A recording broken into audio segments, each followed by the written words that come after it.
नमस्कार। सीखने के क्रम में हम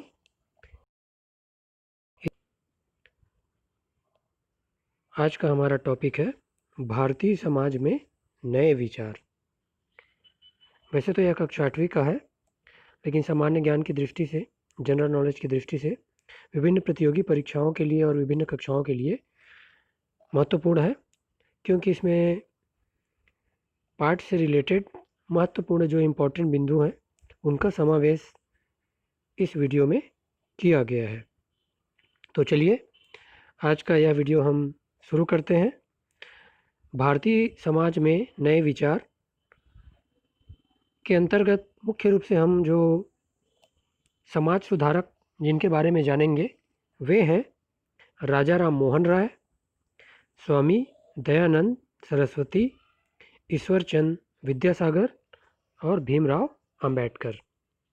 मुख्य रूप से ये, और इनके अलावा और कुछ प्रमुख समाज सुधारक जिन्होंने भारतीय समाज में अपने महत्वपूर्ण कार्य, समाज को सुधारने का कार्य किया, इनके बारे में और इनके कार्यों के बारे में जानेंगे। तो चलिए आगे बढ़ते हैं।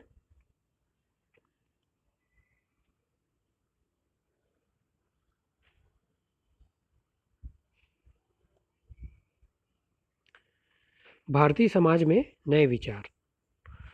प्राचीन समय से ही हमारे समाज में अनेक प्रकार की कुरीतियाँ, अंधविश्वास व्याप्त रहे हैं, मतलब फैले हैं यहाँ, और इनको दूर करने के लिए भी अलग अलग कालखंडों में समाज सुधारक हुए हैं, जिन्होंने समाज में फैले आडंबर, अंधविश्वास, रूढ़िवादिता, जाति प्रथा जैसे दोषों में सुधार की जरूरत को समझा।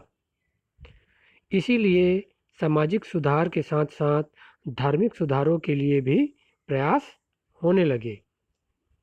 आगे बढ़ते हैं।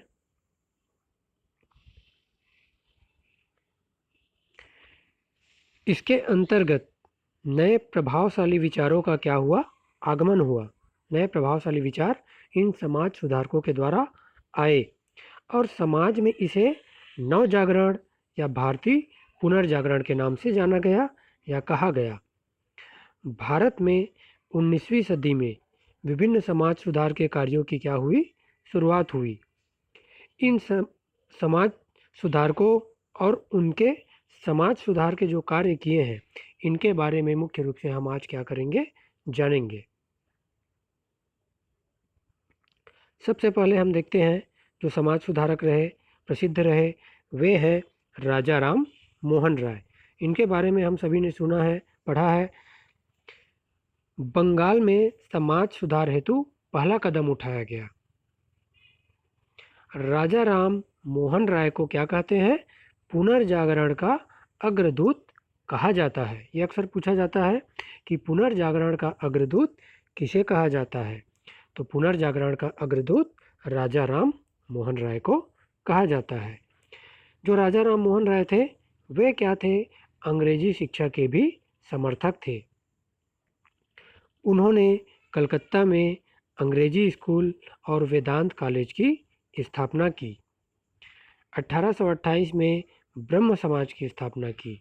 इन्होंने मूर्ति पूजा और आडंबरों का विरोध किया।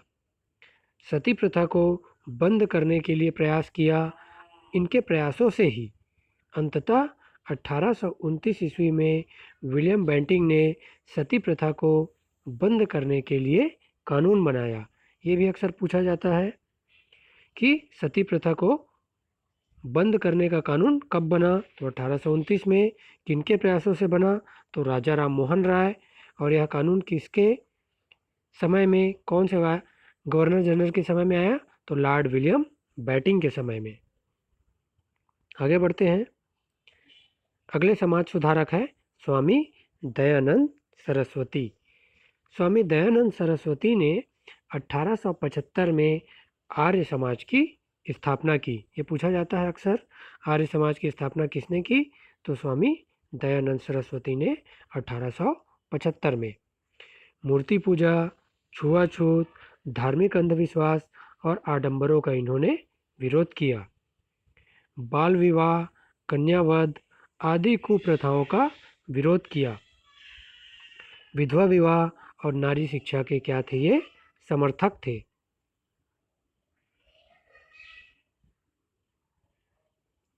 अगले समाज सुधारक है ईश्वरचंद विद्यासागर। इनके प्रयासों से 1849 में कलकत्ता का बेथम स्कूल खुला। यह बालिकाओं का प्रथम स्कूल था। सामाजिक विरोध और उपेक्षाओं को सह कर भी लड़कियों को स्कूल में क्या किया? इन्होंने दाखिला दिलवाया, ईश्वरचंद विद्यासागर जी ने। अगले समाज सुधारक भीमराव अंबेडकर। डॉक्टर भीमराव अंबेडकर ने कठिन परिश्रम करके इंग्लैंड में कानून की उच्च शिक्षा प्राप्त की और भारत लौटने पर स्वयं को निम्न जातियों के उद्धार के लिए क्या किया? समर्पित कर दिया।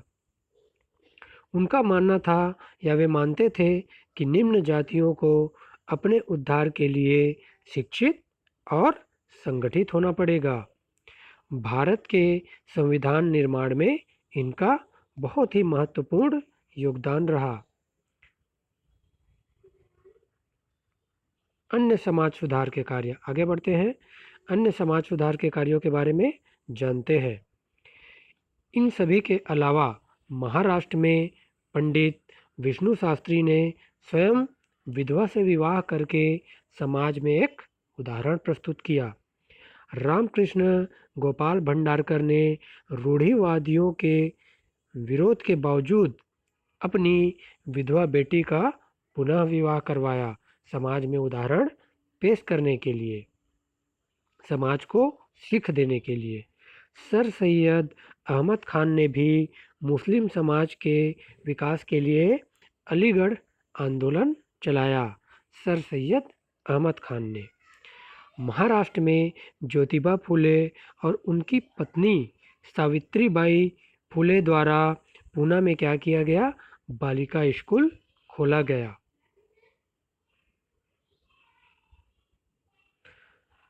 आंध्र प्रदेश में भी वीरेसालिंगम द्वारा विधवा पुनर्विवाह का समर्थन किया गया। परिणाम स्वरूप सन 1856 में विधवा पुनर्विवाह कानून लागू हुआ। बलराम जी मालाबारी ने विवाह के लिए लड़के और लड़कियों की न्यूनतम आयु 14 वर्ष उस समय निश्चित की थी, जिसे बाद में आज़ादी के बाद लड़कियों के लिए 18 वर्ष और लड़कों के लिए 21 वर्ष कर दिया गया। बहराम जी मालाबारी ने सर्वप्रथम विवाह के लिए लड़के लड़कियों की न्यूनतम आयु 14 वर्ष निश्चित की थी। बाद में आज़ादी के बाद लड़कियों के लिए 18 वर्ष और लड़कों के लिए 21 वर्ष निश्चित कर दिया गया। ये भी पूछा जाता है अक्सर। केशव चंद्र सेन, ईश्वरचंद विद्यासागर ने बाल विवाह प्रथा के दोषों के बारे में लोगों को क्या किया? समझाया। ज्योतिबा फुले ने निम्न जाति के उद्धार के लिए अपना सारा जीवन लगा दिया। अपने प्रयासों में तेजी लाने के लिए 1873 में सत्यशोधक समाज की स्थापना की। ये भी पूछा जाता है अक्सर कि सत्यशोधक समाज की स्थापना किसने की?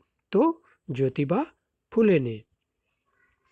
रामकृष्ण मिशन जैसे कई संस्थाओं ने जाति प्रथा की कड़ी चुनौती दी, उनको कड़ी चुनौती दी जाति प्रथा को। महादेव गोविंद रानाडे ने जातिगत भेदभाव और छुआछूत की घोर निंदा की।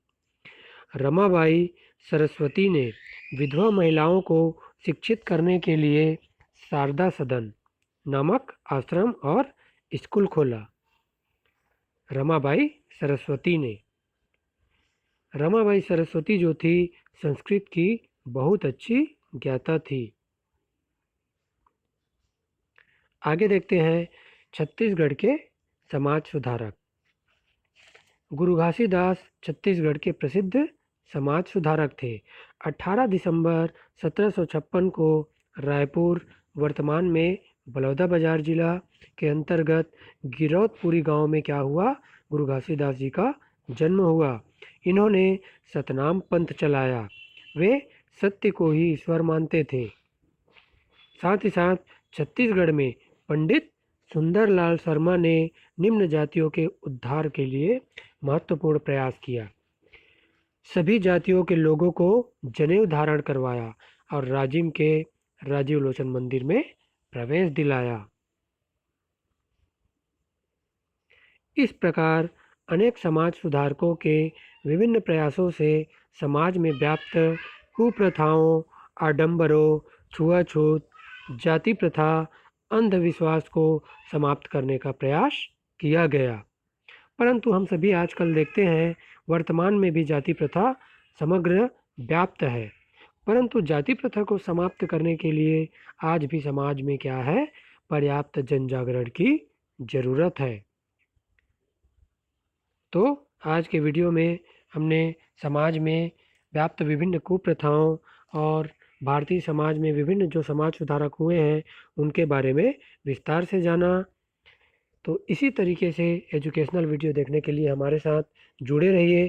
साथ ही साथ इस वीडियो का जो डिस्क्रिप्शन में है उसमें हम इस चैप्टर से संबंधित हमारा ब्लॉग पोस्ट का लिंक साझा कर रहे हैं जिसे आप देख सकते हैं।